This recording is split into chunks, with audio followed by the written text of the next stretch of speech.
Hello hello hello, কেমন আছো সবাই? আশা করছি সবাই খুব ভালো আছো। চলে এসেছি আরেকটা ছোট্ট ভিডিও নিয়ে। কি করব বলো, অনেক ভিডিও জমে গেছে, কখন যে এডিট করব আর কখন যে পোস্ট করব ভেবে পাচ্ছি না। এই যে ভিডিওটা দেখছো, এটা হলো জগদ্ধাত্রী পুজোর ঠিক পরের দিন। আমাদের পাড়ার জগদ্ধাত্রী মাকে এখন নিয়ে যাওয়া হবে নিরঞ্জনের পথে, সেই তোড়জোড় চলছে। এই যে দেখছো ইয়াব বড় ঠাকুরটা, আমাদের কৃষ্ণনগরের সব সময় এত বড়ই ঠাকুর হয়, আর এই ঠাকুরটা কিন্তু ঠিকভাবে পুজোও হয় আর ঠিকভাবে নিরঞ্জন করাও হয়, কোনো রকম ক্ষয়ক্ষতি ভগবানের কৃপায় হয় না। তো এই ঠাকুরটাকে এখন তার আসন থেকে সরানো হচ্ছে। দেখো ওনারা সব চলে এসেছেন। হ্যাঁ, বলে রাখি, আমাদের কৃষ্ণনগরে কিন্তু সাঙে ঠাকুর যাবে, মানে আমার শুধু সাং নয়, গাড়ি ট্রাক্টর, যেমন রাসের চাকা, অনেকেই হয়তো দেখে থাকবে যায়। এই যে বাঁশগুলো কাটছে দেখছো, এইগুলো নিয়ে একটা মাচার মতো তৈরি করবে। তারপর সেখানে ঠাকুরটাকে নিয়ে সবাই মিলে কাঁধে করে হৈ হৈ করতে করতে নিরঞ্জনের পথে এই ঠাকুরটাকে নিয়ে যাবে। অনেক পাড়া বারোয়ারি আছে যারা সাঙে যায়, তার মধ্যে আমাদের পাড়াও অন্যতম। তো এখন এই যে সন্ধ্যাবেলা ঠাকুরটাকে একদম সালাং করা অবস্থায় পাটা থেকে নামানো হচ্ছে। আর এই দেখো আমাদের সিংহ মহারাজ। ঠিক আগের দিন সন্ধ্যায় কত আলোকোজ্জ্বল উৎসব, মানে এক লহমায় যেন চারিদিকটা কেমন হয়ে যায়। এই যে আমাদের মা চললেন, একদম ওই পাটার ওইখানে তৈরি হবে, তার আগে ওনাকে নামানো হচ্ছে।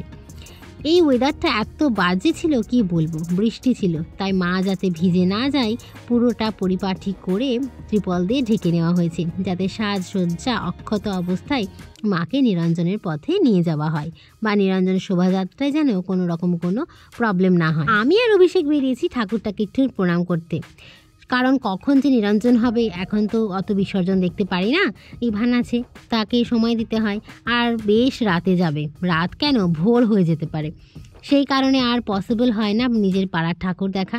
তাই আমি আর অভিষেক একটু শেষবারের মতো সন্ধ্যাবেলায় প্রণাম করতে বেরিয়েছি। এই যে দেখছো বড় বড় বাঁশ কাটছে, এগুলো দিয়েই তৈরি হবে সাং। যদি কখনো সময় পাই অবশ্যই সাং কি তোমাদেরকে দেখাবো। অবশ্য আগেরবার দেখিয়েওছিলাম, তোমাদের হয়তো খেয়াল নেই, তো দেখছই তো। আর ওই যে ইয়া বড় চালি, ওটা পরে লাগানো হবে। সে একটা গান আছে না, এত আনন্দ আয়োজন বৃথা তোমায় ছাড়া, তো এটাই হচ্ছে সেরকম। প্যানেলটাকে দেখে এত খারাপ লাগছে। গতকাল ঠিক এই সময় এখানে কত আনন্দ উচ্ছ্বাস, ফটো তোলা, সানাই, কী বলবো। আর আজকে দেখো পুরো সমস্তটা ফাঁকা।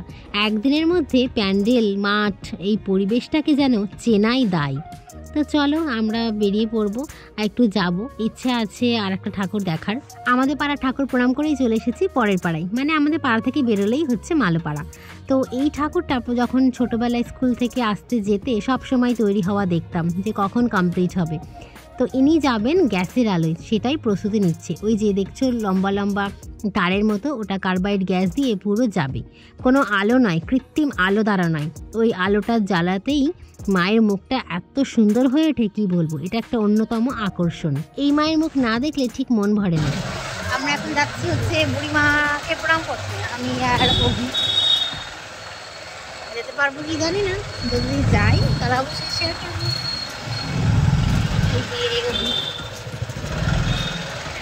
এত আলো আয়োজন, আজকে রাস্তা পুরো ফাঁকা, এই বলি কালকে চেনাই যাচ্ছিল না রাত্রে। চলো যদি দর্শন করতে পারি তাহলে দেখাবো। ইভানকে রেখে এসেছি, তাই চটজলদি একটু ঠাকুরটা প্রণাম করে আবার তাড়াতাড়ি ফিরতে হবে।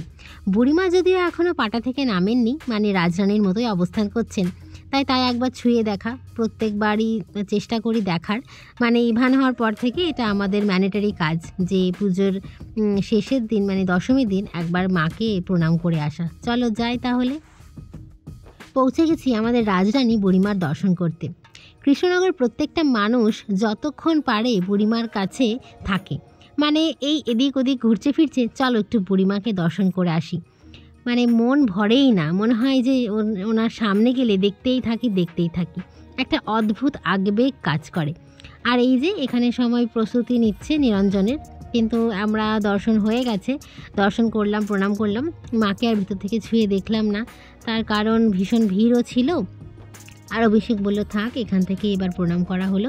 তো চলো আমরা এবার ফিরবো। যেহেতু বুড়িমার বিসর্জন একদম শেষে হবে, তাই আর একবার বুড়িমাকে দর্শন করার চান্স আছে আমার নেক্সট মর্নিংয়ে। তো চলো এবার যাবো এবারের জন্য একটা লাইট জ্বালা বেলুন কিনে নিয়েছি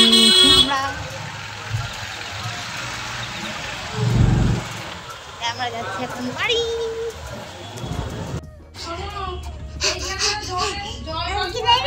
হ্যাঁ তোমার জন্যই তো এনেছি, নাও গিফট ফর ইউ।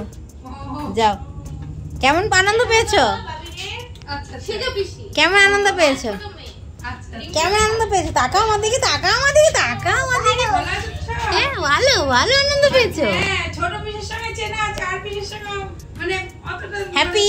আমি একা একা থাকতে পেরেছি। তুমি একা একা থাকতে পেরেছো? আচ্ছা ভালো আছে তো?